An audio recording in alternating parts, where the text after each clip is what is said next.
আসসালামু আলাইকুম রহমতুল্লাহি ওবরকাতুহু।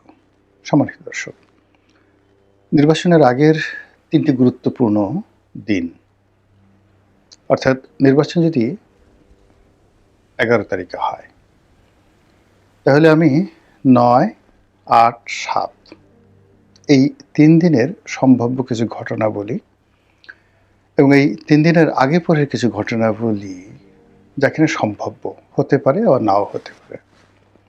আর এগুলো হলে কী হবে কিংবা না হলে কী হবে, এই বিষয়গুলো নিয়ে আমি আমার নিজস্ব চিন্তা চেতনা থেকে যেটি ভালো মনে হয় সেটি আপনাদের নিকট উপস্থাপন করব। প্রথমত, নির্বাচন যদি ১১ তারিখে হয়, তাহলে আমি কেন ৯ তারিখকে টার্গেট করলাম?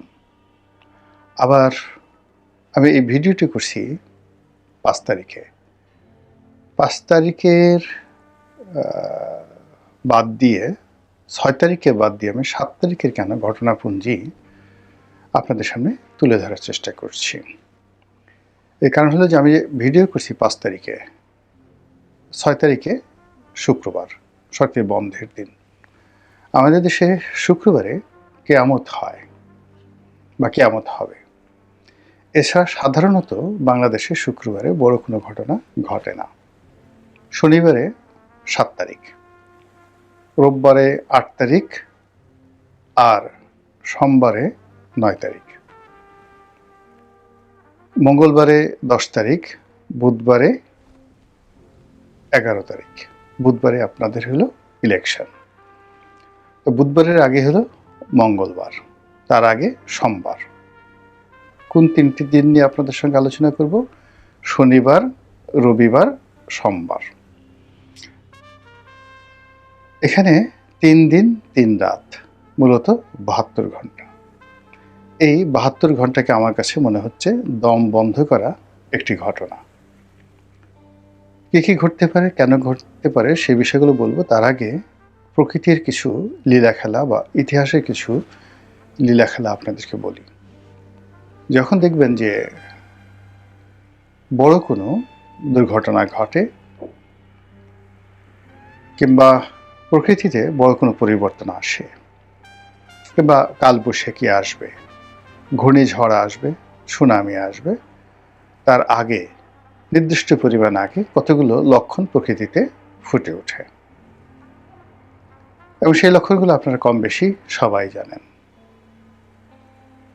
আপনার সুনামির আগে, কালবৈশাখীর আগে প্রকৃতি অনেকটা নিস্তব্ধ হয়ে যায়, বাতাস প্রবাহিত হওয়া বন্ধ হয়ে যায়। তারপর চারিদিক থেকে কেমন যেন একটা শি শি শি শি, মানে অকারণ আওয়াজ আপনি দেখতে পাবেন বড় কোনো দুর্ঘটনার আগে। তো সেই দিক থেকে যদি ১১ তারিখে খুব ভালো একটি নির্বাচন হয়, আপনি চারিদিকে একটা মুখরিত অবস্থা দেখতে পাবেন, গুনগুন গুনগুন আওয়াজ, প্রকৃতিতে একটি সঙ্গীত, এবং এই সঙ্গীতটা বাজতে থাকবে এই শনিবার থেকে, শনি, রবি, সোমবার, এবং সেই সঙ্গীত কেউ থামাতে পারবে না। জামাত জামাতের মতো গাইবে, বিএনপি বিএনপির মতো গাইবে, এবং সবার মধ্যেই এই একটা তাড়াহুড়া থাকবে, একটা আবেগ থাকবে, একটা উচ্ছ্বাস থাকবে, একটা আনন্দ থাকবে, তার সঙ্গে সঙ্গে একটা টেনশন থাকবে, নিজে বিজয়ী হওয়ার বা পরাজিত হওয়ার, প্রতিপক্ষের বিজয়ী হওয়ার বা পরাজিত হওয়ার একটা আনন্দ এবং উচ্ছ্বাস, ভয় এবং আশা, যেটিকে বলা হয় খৌফ, ভয়, খৌফ এবং রিজ্জা। এই দুটো জিনিসের একটা সমন্বয় ঘটতে থাকবে।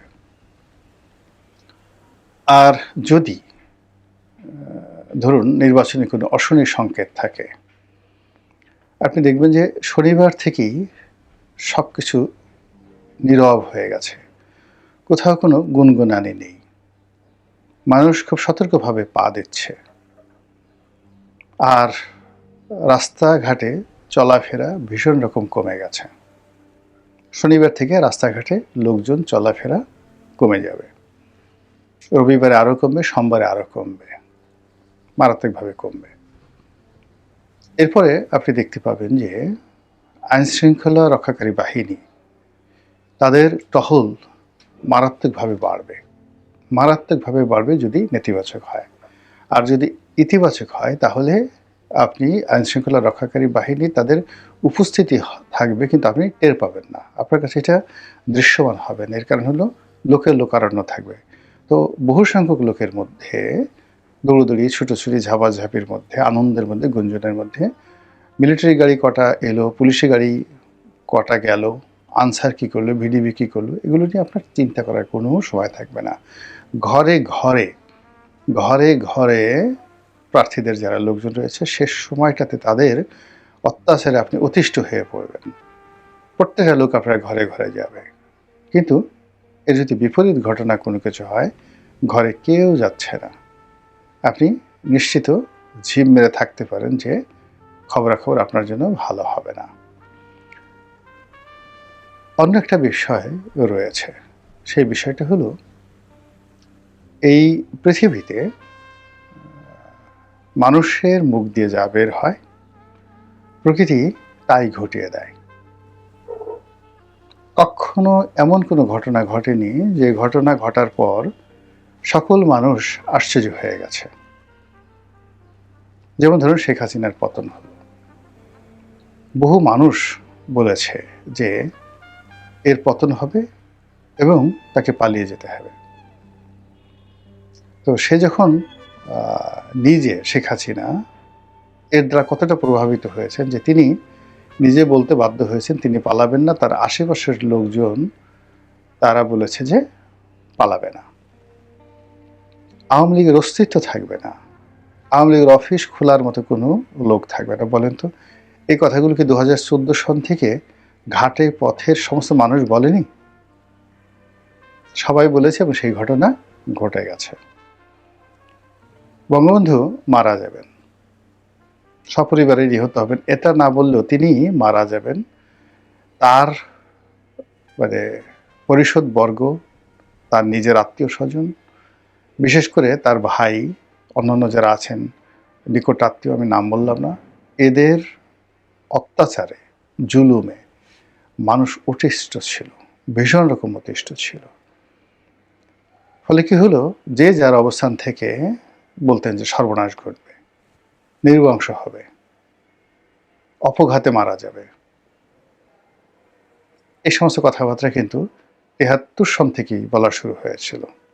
প্রকৃতিতে সেই ঘটনা ঘটে গেছে। জিয়া রহমানের ক্ষেত্রে প্রযোজ্য। জিয়া রহমানের ক্ষেত্রে একটার পর একটা মিলিটারি কু হলো, আর অন্য যে ঘটনাগুলো হলো, সবাই আফসোস করতো না জানি কখন মরে যায়। সেই ঘটনাই ঘটল। এরপরে অন্যান্য যারা আছে, প্রেসিডেন্টের সাথ, জিয়াউর রহমান সাহেব, তাদের কথা বাদ দেন, বেগম জিয়ার কথাই চিন্তা করেন। এখন বেগম জিয়ার যে রাজকীয় জীবন, সেই রাজকীয় জীবনের সঙ্গে তার যদি মৃত্যু, অনেক মানুষ জানাজায় হাজির হয়েছেন, কিন্তু মৃত্যু পূর্ব সময় তার যে নিঃসঙ্গতা, তার যে অসুখ, তার যে বিসুখ, তার যে কষ্ট, তার চোখের সামনে তার যে মনোবেদনা, সব কিছু, তিনি একেবারে গাছ পাথর হয়ে গিয়েছিলেন, শোকে মুহ্যমান হয়ে গিয়েছিলেন। তো সেই মানুষটি মৃত্যুর আগে একবার দুইবার তিনি শুধু হেসেছিলেন শেখ হাসিনার পতনের পর। এই যে জীবনের ট্র্যাজেডি, এই ট্র্যাজেডির কারণটা কি? এই ট্র্যাজেডির কারণ আপনারা যদি খুঁজতে যান তাহলে অনেক কিছুই দেখতে পাবেন, বুঝতে পাবেন, যার ফলে আপনি একটা অনুসিদ্ধান্তে পৌঁছতে পারবেন যে এই পৃথিবীতে কোনো কিছুই আনটার্ন যায় না। আপনি যতটুকু ভালো কাজ করবেন, সে ভালো কাজের মূল্যায়নে পৃথিবী আপনাকে দেবে। শেখ হাসিনা যত ভালো কাজগুলো করেছেন আমরা বলছি, কিন্তু তার সঙ্গে সঙ্গে তার মন্দ কাজ যেগুলো হয়েছে, একটা মন্দ কাজের জন্য তিনি এই পৃথিবী থেকে শাস্তি না পেয়ে যাবেন না। এটাই পৃথিবীর নিয়ম। এখন তারেক রহমান সাহেব আছেন, শফিকুর রহমান সাহেব আছেন, ডক্টর মোহাম্মদ ইউনূস আছেন, এদের ক্ষেত্রে একই নিয়ম প্রযোজ্য। সেনাপ্রধান আছেন। গত 17 মাসে যা কিছু হয়েছে, এই যা কিছু হয়েছে এর মধ্যে কোন কথাগুলো সামনে চলে আসছে এবং যাকে বলা হয় বারবার মানুষ আলোচনা করছে? প্রথমত হলো মাস্টার মাইন্ড, এরপর হলো ম্যাটিকুলাস ডিজাইন, এরপরে হলো পুলিশ হত্যাকাণ্ড, থানা পোড়ানো। পক্ষে কিচ্ছু বলছে না, কিন্তু মানুষ এগুলো নিয়ে কথাবার্তা বলছে। তো মেটিকুলাস ডিজাইন, থানা পোড়ানো। এরপর হলো যাবে না, উনি যাবে না, এত সহজে ছাড়বে না। মানে এগুলো একজন দুজন নয়। যদি কেউ বলে থাকে যে উনি চলে যাবেন যথাসময়ে, উনি ভদ্রলোক মানুষ, এদের সংখ্যা যদি একজন হয়, উনি চলে যাবেন না, এদের সংখ্যা 1000 জন। তো এই যে উনি থাকবেন না, উনি চলে যাবেন, এরপর আসলো কি গুপ্ত শক্তি, জামাত ইসলামিক দলগুলো ক্ষমতায় আসবে। তারপর মেটিকুলাস ডিজাইনে ইলেকশন ইঞ্জিনিয়ারিং হবে, গুপ্ত শক্তি জাল ভোট দেবে। ফলাফল যে কি হবে, ভোট কেন্দ্রে যে কত লোক যাবে, এই বিষয়গুলো নিয়ে প্রতি মুহূর্তে লোকজন বিতর্ক করছে। এই বিতর্কের কারণে আপনারা ধরে নিতে পারেন যে গত 17 মাসে যে বিতর্কগুলো, যে কথাগুলো বহুবার উচ্চারিত হয়েছে, এই কথার বাইরে 11 তারিখে কিছুই হবে না, কখনো কিছু হবে না। মিরাকেল বলে কোনো কিছু হবে না। যা কিছু ঘটে তার আগে তার সব কিছু বর্তে থাকে, প্রকাশিত হতে থাকে, সেগুলো আওয়াজ তৈরি করতে থাকে, এবং সেই আওয়াজের একটা প্রতিফলন ঘটতে থাকে। যেমন ধরুন, সারপ্রাইজিংলি যে ঘটনাগুলো ঘটেছে, সেটা হলো 2014 সালের নির্বাচনের ফলাফল সারপ্রাইজিং। নির্বাচনের পর আমরা আশা করিনি যে 5 বছর থাকবে, সারপ্রাইজিং। 18 নির্বাচন সারপ্রাইজিং, 2024 নির্বাচন সারপ্রাইজিং। তো সেক্ষেত্রে যে নির্বাচনটি, সেই নির্বাচনটি আমাদের যে কথাবার্তা, সমাজের যা কিছু চলছে সেই নিয়ম অনুযায়ী নির্বাচনটি যদি হয়, সেটি হবে না, এটি হবে একটি সারপ্রাইজিং নির্বাচন। এক। আর আমরা যদি সারপ্রাইজিং মানে ম্যাজিক্যাল, থান্ডারিং, তারপরে যাকে বলা হয় অ্যাস্ট্রোনাস্টিং, এরপরে আরও অনেক কিছু ইংরেজি শব্দ আপনি যদি যুক্ত করেন, বাংলাতে আপনি যদি সেগুলো বলেন, তাহলে যে যা দেখলে আপনি কিংকর্তব্য বিমূল হয়ে যাবেন, থান্ডার্ড হয়ে যাবেন, বজ্রাহত হয়ে যাবেন, তারপরে আপনি যাকে বলে এখন বেকুব হয়ে যাবেন, তারপরে আপনি যাকে বলা হয় এটা কি করে হলো আফসোস করবেন। এই ধরনের নানা বাংলা শব্দ হতে পারে নির্বাচনের যে ফলাফল ইত্যাদি সব কিছু নিয়ে। কিন্তু নির্বাচনের আগে এবং পরে যে ঘটনাগুলো ঘটবে, চূড়ান্তভাবে যে ঘটনাগুলো ঘটবে, যেটি একটি অধ্যায়ের সমাপ্তি ঘটবে এবং একটা নতুন এরা তৈরি করবে। সমাপ্তি ঘটবে হলো যে ধরুন ডক্টর মোহাম্মদ ইউনূসের রাজত্বের সমাপ্তি ঘটবে, আর যারা ক্ষমতায় আসবে তাদের একটা নতুন এরা তৈরি হবে। এটা অবশ্যই হবে এই যে গত 17 মাসে যে ন্যারেটিভগুলো তৈরি হয়েছে, সেই ন্যারেটিভের ভিত্তিতে। আর এই যে ন্যারেটিভগুলো, যেগুলোর ভিত্তিতে একটা নতুন এরা তৈরি হবে এবং একটা গ্রুপ ক্ষমতা থেকে চলে যাবে আর একটা গ্রুপ আসবে।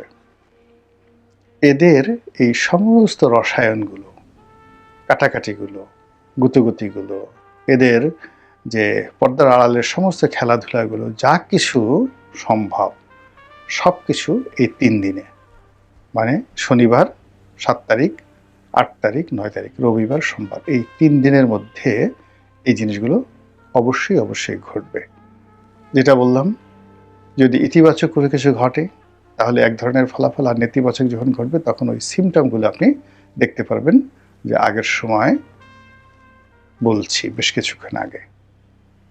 মহান আল্লাহ সকল দুর্ভোগ দুর্দশা থেকে, অজানা আশঙ্কা থেকে, ভয় এবং ভীতি থেকে, এবং এই পৃথিবীর অনিষ্ট থেকে, অশরীরী আত্মাদের অনিষ্ট থেকে, শয়তানের অনিষ্ট থেকে, এবং নফসের অনিষ্ট থেকে, এবং মহান আল্লাহর ক্রোধ থেকে আমাদের সবাইকে, আমাকে সহ, আমার পরিবার সহ আপনাদের সবাইকে রক্ষা করুন, হেফাজত করুন। আসসালামু আলাইকুম রহমতুল্লাহি ওয়া বারাকাতুহু।